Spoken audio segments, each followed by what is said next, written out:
Good morning, children. Today I will start the 6th chapter of Bio, class 10, Management of Natural Resources. I have already explained you about the environment. So you do all the notes and question answer I will provide in the WhatsApp group. Now we'll start with the management of natural resources. So before starting what is management of natural resources, you should know what is natural resources. So natural resources means the resources which are present in the nature. And there are so many resources which are present in nature. You can see the soil, air, water, sunlight, even the plants, animals, they all are natural resources. And it is necessary to manage these natural resources because we all know that today the resources are depleting day by day. They are limited to us. So it's very necessary for the management of natural resources. So management of natural resources means to utilize the natural resources in such a way that it should not get totally exhausted and it should also be provided to the future generation. Now I will tell you what are the different types of natural resources. There are 4 types of natural resources: renewable resources, non-renewable resources, exhaustible resources and inexhaustible resources. Renewable resources means which are renewed again and again in nature. Like we can see that air, water, soil, they can be renewed again and again. So such type of resources are called renewable resources. And there are some resources which cannot be renewed again and again, like coal and petroleum. Because the stock of the coal and petroleum is limited on our earth and it is not easy to renew it again because coal and petroleum takes millions of years to form. As you all know that for the formation of coal, that process is called coalification. In this process, what happens when the forest they get buried under the earth millions of years ago, then only the coal was formed. In the same way, when the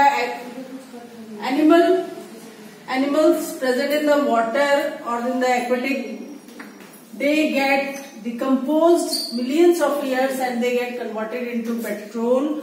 So for their formation, for the formation of coal and petroleum, it takes millions years, and these resources cannot be renewed again and again, means they cannot be formed again and again. So that's why they are called renewable resources, and it is very necessary that these coal and petroleum should be utilized properly, then only it will be present for the future generation.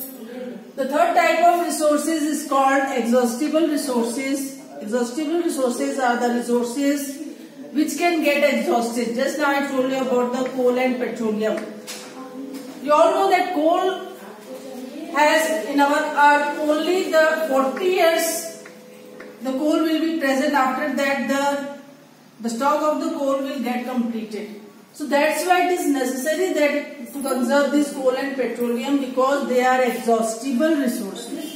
Exhaustible means they can get exhausted. They can get finished one time. And there are some resources which is not exhaustible. So they are called inexhaustible resources like forest, soil, water. They can be present all the time, but for that also we have to conserve the forest. It doesn't mean that we have to cut the forest again and again. So one day the forest can also be cleared.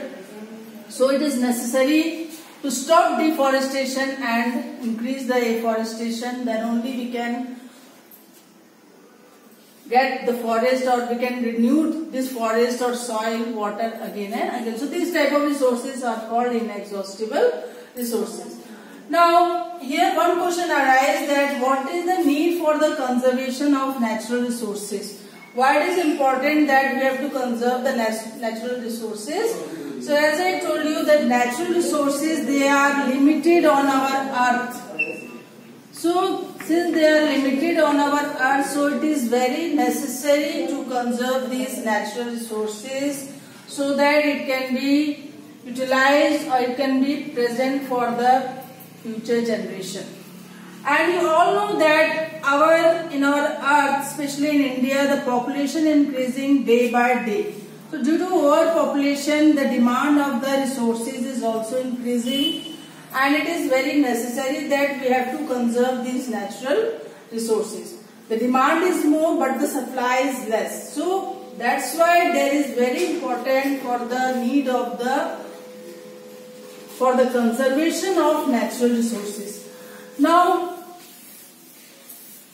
I will tell you about how to conserve these natural resources, especially the forest and the wildlife.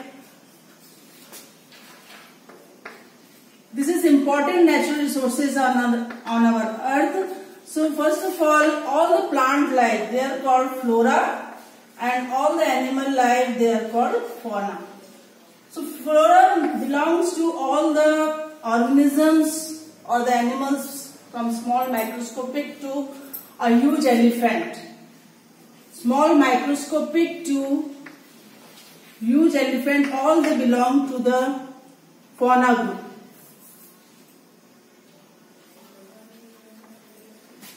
And the fauna, flora means all the microscopic plants to the big trees, they belong to flora. There are microscopic plants also. So all the plants groups which are small microscopic, even the big trees, because the plants are divided actually into three categories: herbs, shrubs and trees.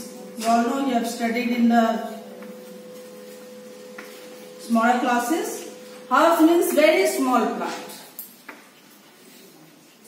which have weak stem.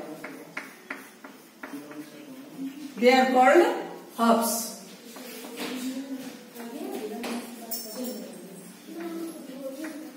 And shrubs are called medium-sized plants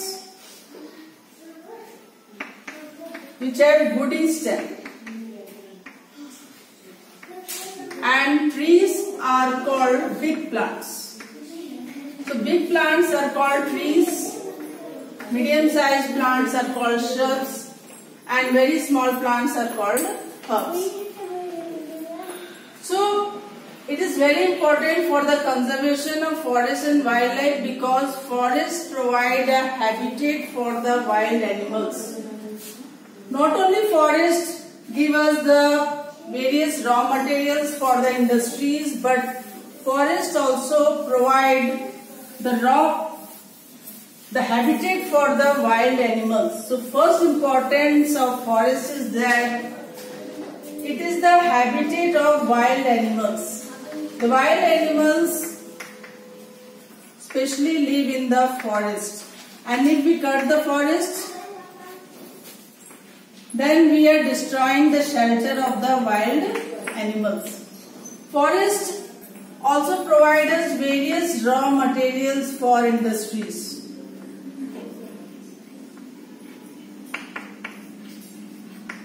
Like timber,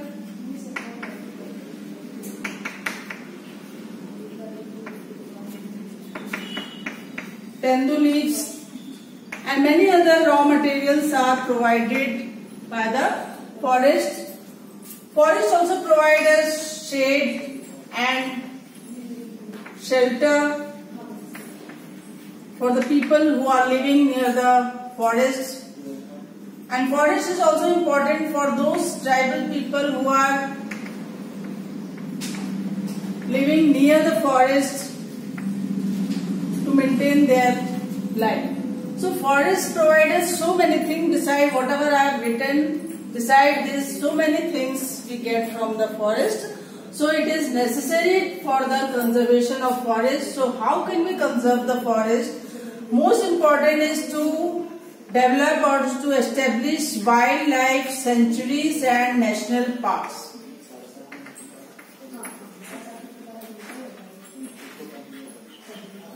And national parks should be established to conserve the forest. that the wild animals can be given proper shelter over there and they can be protected. Second is poaching of the animals should be banned.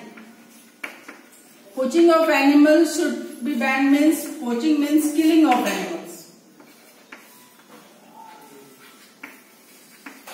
So we should stop killing the animals. That should be illegal.